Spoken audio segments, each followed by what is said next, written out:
Hello, everyone. Welcome again. Today, we are going to be discussing traditional Asian theater. So we are going to take a break from our journey through, Greece, Rome, and the European Middle Ages, and skip over to see what's going on in Asia.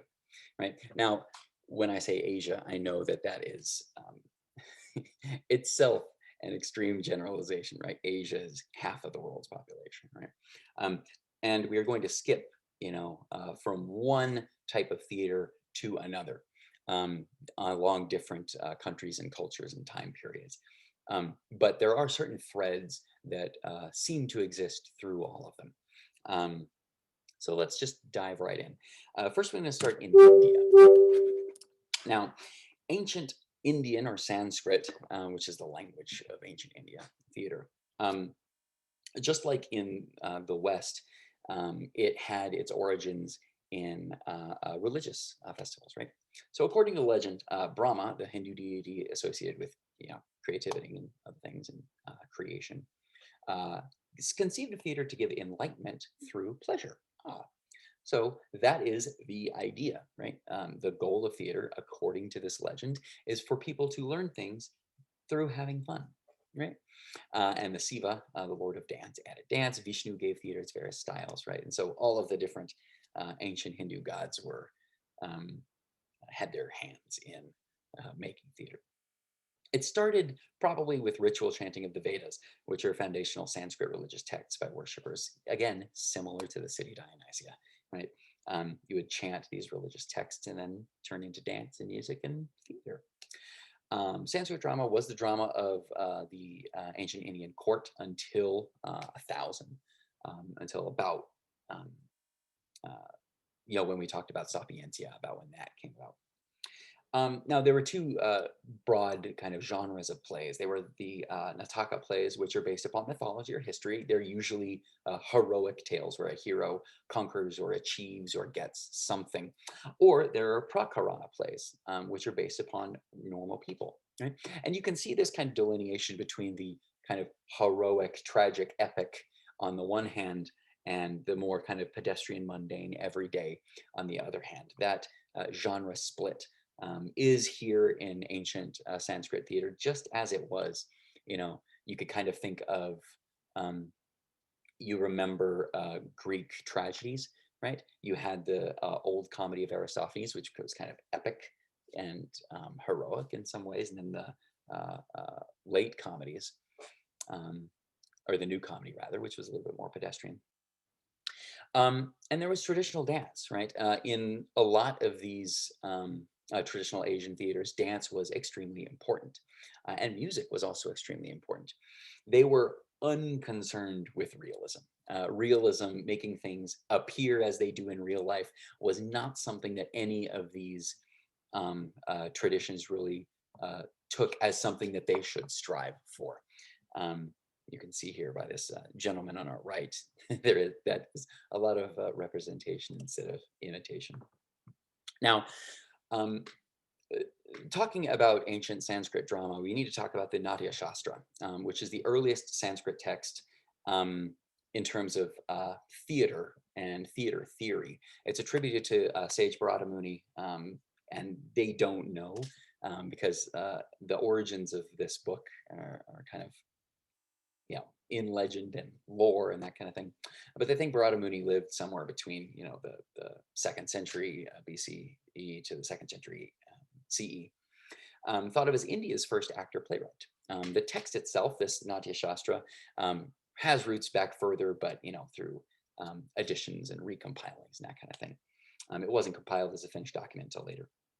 Now, this book, it is easy to compare this to the Poetics, right? To Aristotle's Poetics, to see like what does it say about plot structure and what you should do, what a good drama is.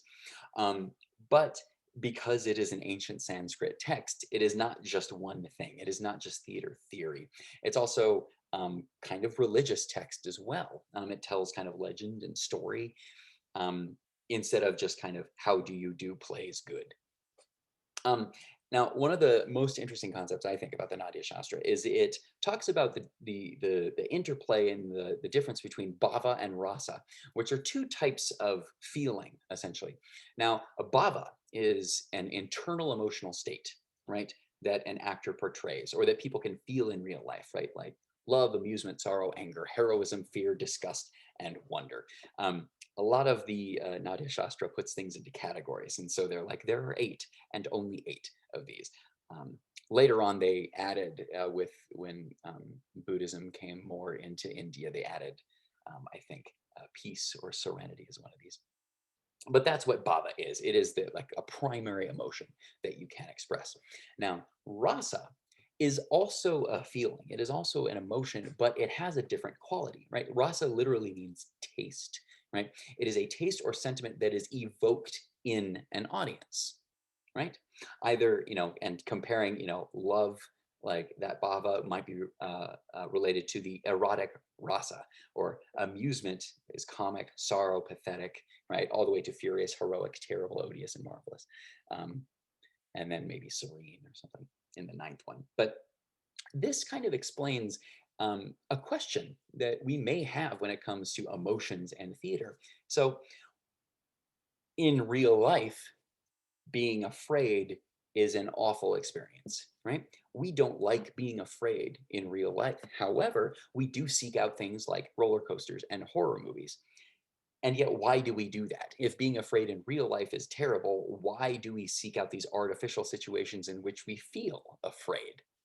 Huh. Well, the Nadia Shastra posits that it is actually different because you're not getting the primary thing, you're getting a taste of that emotion. And the taste of that emotion does feel pleasurable, right? Just like being sad and depressed in real life for real reasons is awful. But yet we go see plays and movies and have experiences, artificial experiences that make us have some sort of empathy with that sadness and do feel legitimately sad, but it's of a different quality, right? And so these rasas are brought about by these emotions that are being expressed on stage, but they're really tastes in the audience. And they talk about these tastes being a little bit like how you can throw different spices in a dish, right? And relative quantities of these different spices can make this dish um, very flavorful in different ways. And just like that, these different kind of spices of rasas that are added to these theatrical performances can bring about an overall feeling that is unique and highly pleasurable. Right? Now, each rasa um, is brought about by specific characters, plots, body movements, and vocal characteristics, right? According to the Natya Shastra, right? Um, and each rasa also has a presiding deity and aura and color of aura, right? And these sorts of metaphysical claims from the Natya Shastra add to kind of the flavor of the book itself, of the text itself, and make it a little bit of like religious text and not just like, how do you do things? You're good. Now, um, eh, there are four kinds of representation, according to Bharata Muni. Now, notice, right? Representation is different than imitation, right? Aristotle in the Poetics um, it says that tragedy and comedy are imitations of an action, right? The word that he uses is mimesis, right? An imitation, right? It is supposed to uh, depict things imitatively as they really are.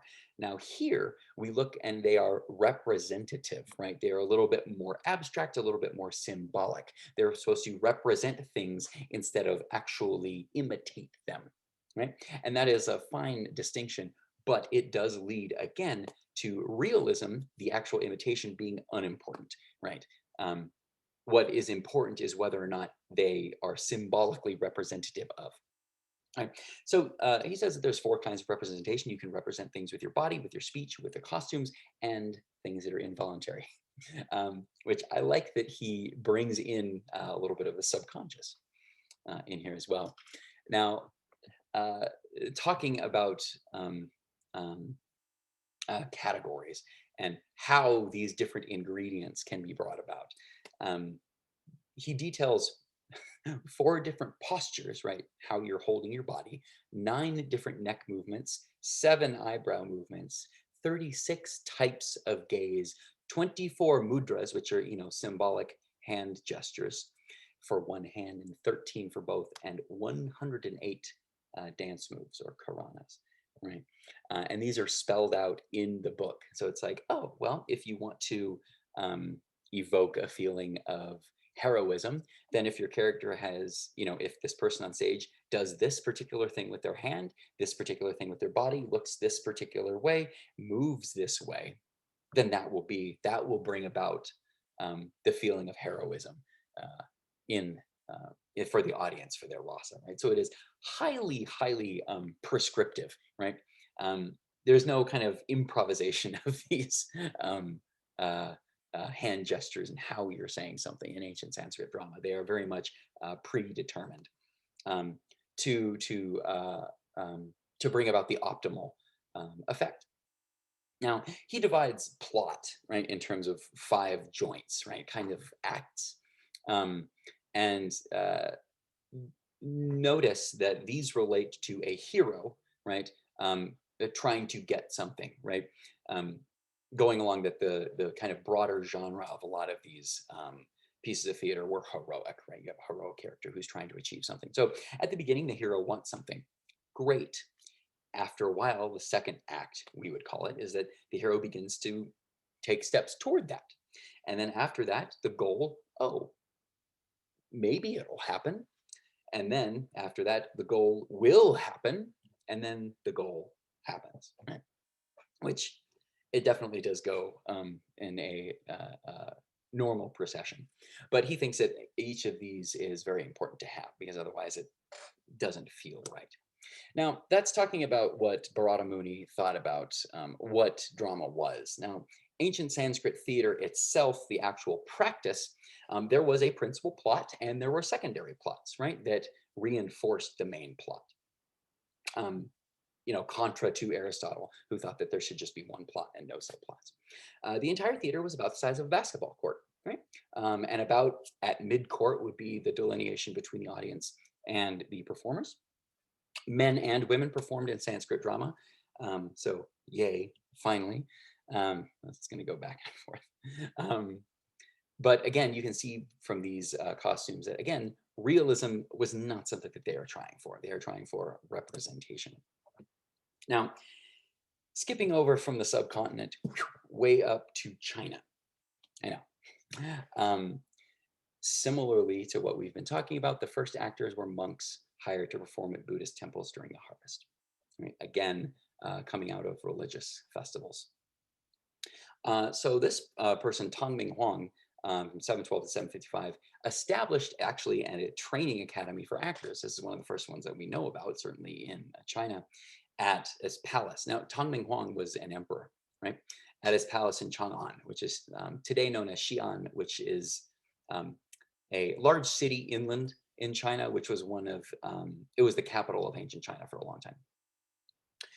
And this emperor established Chinese theater as integrating a whole bunch of different elements. Now, notice he thought storytelling, music, dance, acrobatics, martial arts, and gesture. A lot of these are kind of what we might call like the mise en scène, right? What is being shown and the visual and what Aristotle would call, spectacle and music, and kind of taking all of storytelling and making that just one element.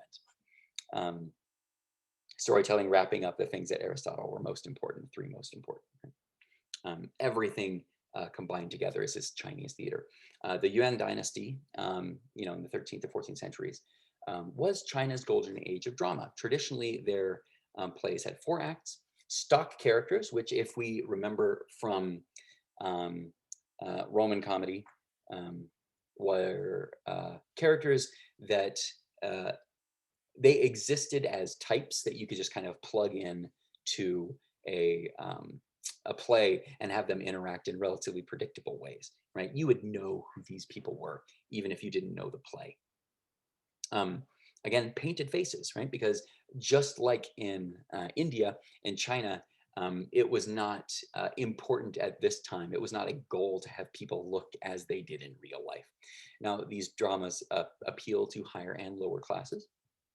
I wanted to, have a little addendum. This fella Li Yu, in the 17th century in China, he wrote things that, when you read them, feel remarkably modern for their conception of what um, art is and what um, actors should do. Now, this particular one actually reminds me a lot of what Aristotle talked about plot. But he said, Li Yu says, a play not only germinates from a single character, it comes from one single inciting incident related to that character. Taken together, this character and this incident make up the central brain of the play. Many of today's playwrights know how to write about one all important character, but they often do not know how to write starting from one inciting incident. They enumerate the character's deeds one by one.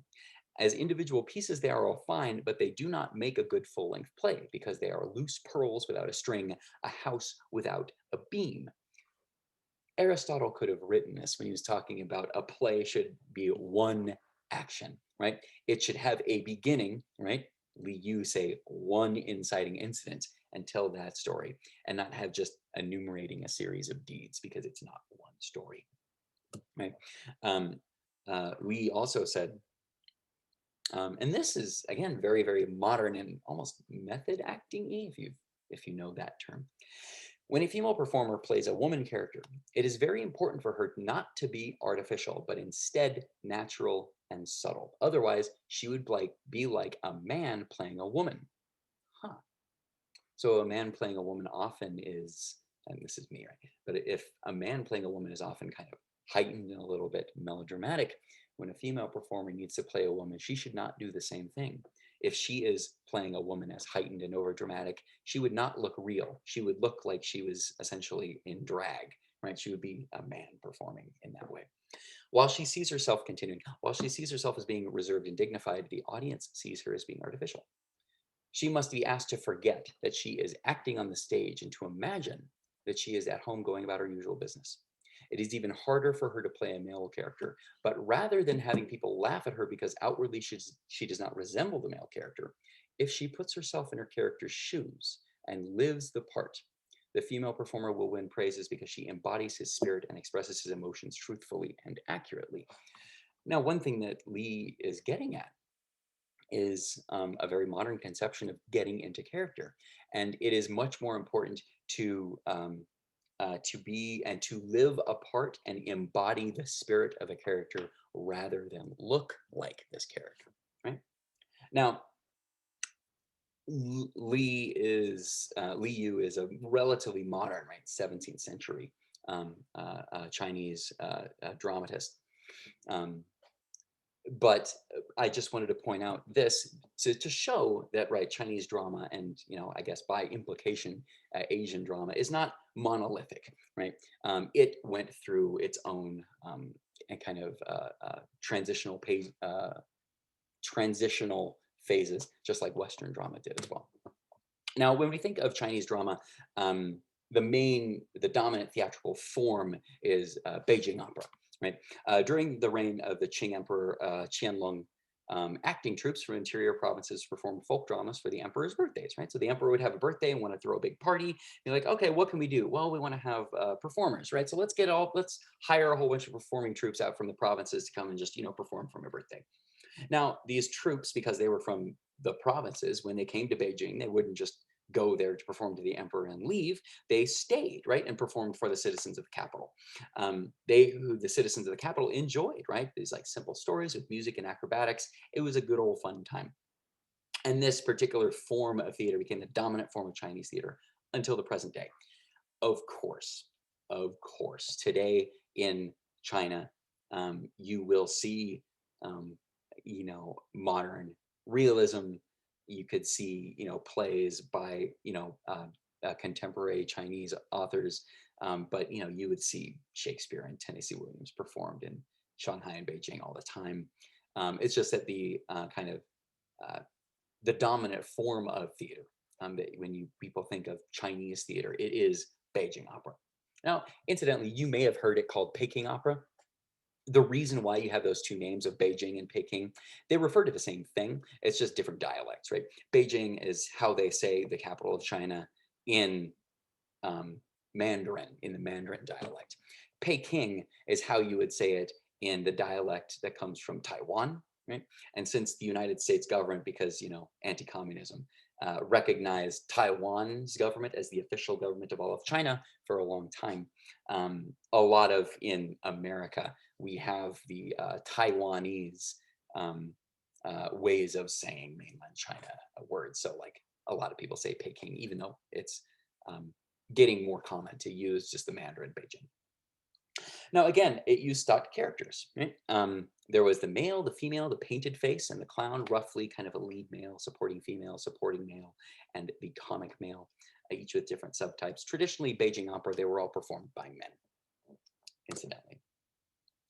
There was a minimum amount of scenery, which would make sense. If you are an acting troupe that's coming in from the provinces, you can't carry a stage on your back. And so most of the scenery would be almost mimed, right? Or conveyed through just kind of objects, smaller objects. Like Sanskrit theater, it had formalized gestures, although not as severe, right, and as prescriptive, but still some. Had stylized makeup, right, and costuming that evokes characters, whereas black is serious, white is evil, red is good or upright, green is impulsive, silver and gold are immortal monsters, demons, these sorts of things. Um, and there's stylized staging, right? Including exaggerated pantomime to denote walking into a house, traveling a long distance, riding in a chariot, right? So if someone were to walk into a house, there wouldn't actually be a landing, right? But they would take one foot and exaggeratingly put it over a pretend landing and then take the other one, right? If you're traveling a long distance, right, you would go around the stage for a long period of time. Riding in a chariot, you would just kind of almost gallop up and down. There were visible stagehands, right? The stagehands would appear on stage, but they would appear all in black, right? To create symbolic scenic effects. There were non-realistic vocal techniques, right? Again, because you're trying to evoke a symbol of these emotions and not necessarily depict them realistically. And music.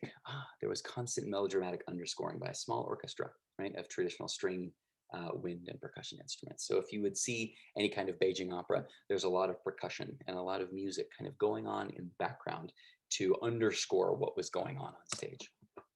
And here is just kind of a more vivid example of a lot of different masks. You can see in Beijing opera, some characters had masks and some did not, right? Some more of the fantastical characters did not. Now let's go from China up to Japan. In Japan, we're going to talk about three kinds of theater, traditional theater in Japan. And first, we're going to start with No theater. No theater is the oldest continuously performed theatrical style in the world, right?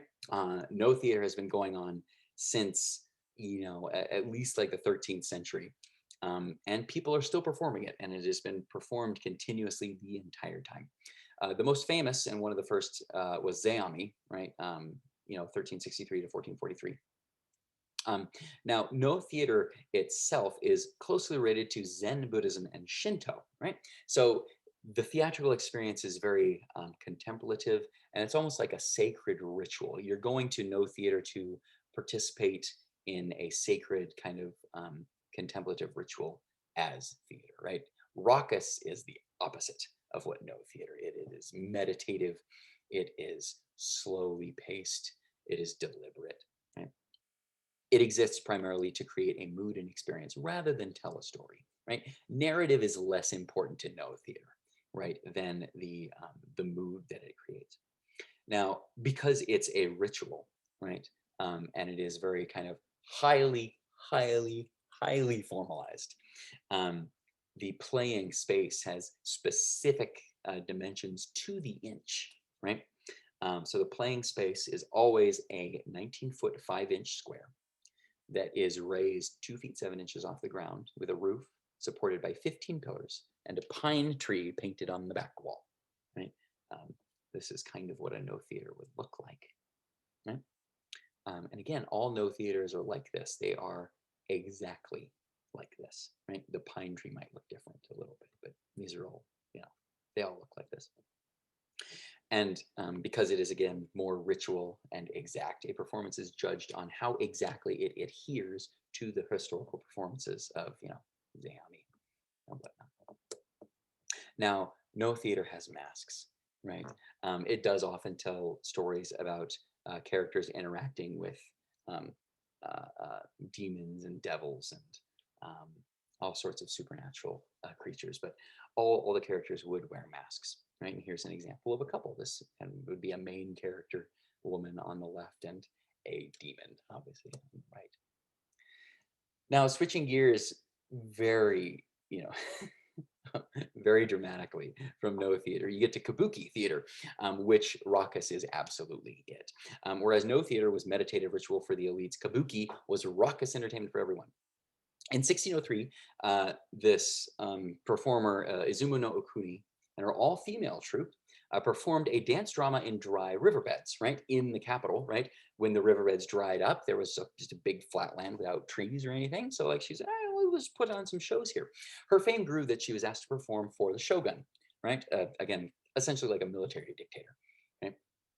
Now, had women and men perform both male and female roles, it did not really matter to to Kabuki theater who performed what. Anyone could perform anything. It was raucous and bawdy by the standards of Shogunate Japan.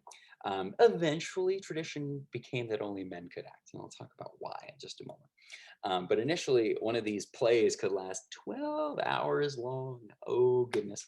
Although then a law passed in 1868 reduced that to 8. Again, and spectators could come and go as they pleased, right? Because you can't expect someone to sit down for 12 hours, which meant that a play could not exist so that someone had to sit down for 12 hours in order to enjoy it, right? A play had to be written and performed so that someone could be there for a couple hours, go get a bite to eat, come back for a couple more hours, go get a snack and chat with somebody, go get some tea, then come back for a couple more hours, and you would still get um, uh, um, enjoyment out of it, right? And so necessarily like plot was not as important as things like spectacle and character interaction and comedy, right? Now, this is a kind of a colorized image of a kabuki um, actor. Now, I wanted to show this to have you notice the really, really ugly haircut. And I'm serious because there is a reason for that. Now, remember when I said that one of the first kabuki theater practitioners, Izoma no Okuni, and her all-female troupe, right? And there was raucous entertainment, right? Now, when you get a whole bunch of traveling women, female performers acting in a capital with a whole bunch of raucous entertainment, it is relatively unsurprising that a lot of these performances, for the lower classes would take place in entertainment districts, more kind of red lighty districts of uh, like Osaka and whatnot. And then after a while, prostitution became a problem, right? You would have people going to these performances and looking on stage and essentially like going to them to almost shop around for like what people they were going to try to spend the night with later. And the government was like, this is not working out. So instead, what we're going to do is we are going to institute a policy that we have no women perform, right, to try to get rid of the prostitution problem. And so, okay, so then a whole bunch of men would perform, but that did not solve the problem. All that happened was that it went from the women being sex workers to younger men being the sex workers, right? And then the government was like, no, this is still a problem. Okay, so no women and no young men, right? Only old men. Still didn't quite solve the problem. And so the sex work went to the older men. And so the government was finally like, okay, last ditch effort to try to prevent all this prostitution going around from kabuki theater. And no women, no young men, and all the old men had to cut their hair so that they would be ugly. So we're only going to have ugly old men, right? Which is actually why they have this um, well-known kabuki haircut, right? Of just right down the center. So that's why. That's why. Well, this image is actually Bunraku, so don't pay attention to that. But Kabuki theater, there was a long extended pathway into the audience, the Hanamachi or flower path. You can see this on the left side, right? You see that runway essentially going to those folks on stage. Trapdoors and revolving stages were introduced in 1700s, right? So there's a lot of scenic innovation in Kabuki theater. Again, visual stagehands, just like in Beijing opera, they were dressed in black. Painted faces with mostly black and red to paint characters' faces, and they very rarely wore masks, actually. Most of the time, Kabuki theater they were not masked, they were just painted. And they relied on stagecraft and special effects, right? Which makes sense if you're trying to draw a crowd in the middle of your play with a whole bunch of people walking around on the outside, get them back into their seats. Right? And you can also see this wood carving of a kabuki stage, right? You can see a lot of the audience like sitting together around tables, talking to each other, right? This was not the kind of theater where you would go and, sit still and reverently to make sure everyone could hear exactly what was going on stage. No, people would chat and get up and order food and all this kind of stuff. So examples of some kabuki theater practitioners here. You can see like again, the painted faces, the very like extra costumes. Now let's get to Bunraku theater, which is the third main traditional Japanese theater. This is puppet theater. Yay, puppets. The modern form of Bunraku traced back to the 1680s. The puppets were about half size from real life, and usually take 3 puppeteers to operate. Right, the most senior puppeteer would manipulate the head and the right hand. Second would do the left hand, and the most junior would do the feet. And a similar theme, right? A lot of these stage hands would wear black as a convention, like, okay, we're not actually performers. We're just here to help the stagecraft. Most of the time, all the puppeteers would just have their faces covered as well, so you could bring the focus on the puppet, but sometimes the most senior puppeteer's face would be visible, right? To give them a little bit more recognition. There's one actor in Bunraku theater voicing all of the parts, essentially doing voiceover for everyone who is speaking. Going down to Indonesia, I know we're jumping around a lot, and this is the last one. There's a form of Indonesian puppet theater called wayang. Um, it's a shadow puppet theater, right? Primarily in Java. It was probably imported from India around the 9th century. It was accompanied by a gamelan orchestra, right? So you'd have kind of metal drums and stringed instruments also accompanying these heroic tales. Stories from the Ramayana or the Mahabharata, those are, you can almost think of like a Western equivalent to maybe the Iliad and the Odyssey, right? These huge books of epic legends of heroes and stuff. And these were traditionally performed from midnight to sunrise, right? Because if you're outside and it's a puppet theater with shadows, it's important for the sun to be down, obviously. Whew. So that was a whirlwind tour of traditional Asian theater.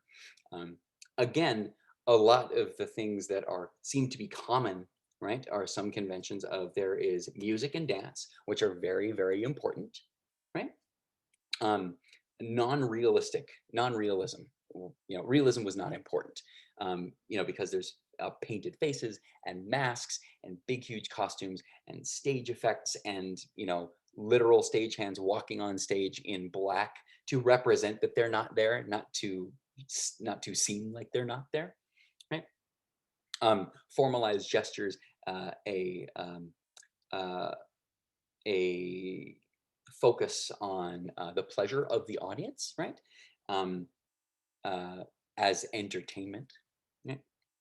So a lot of these things. So yeah, that is Asian theater. At least that is my lecture on Asian theater. I couldn't possibly do all of Asian theater, but hope you all have a nice Thursday. And I'll see you next time.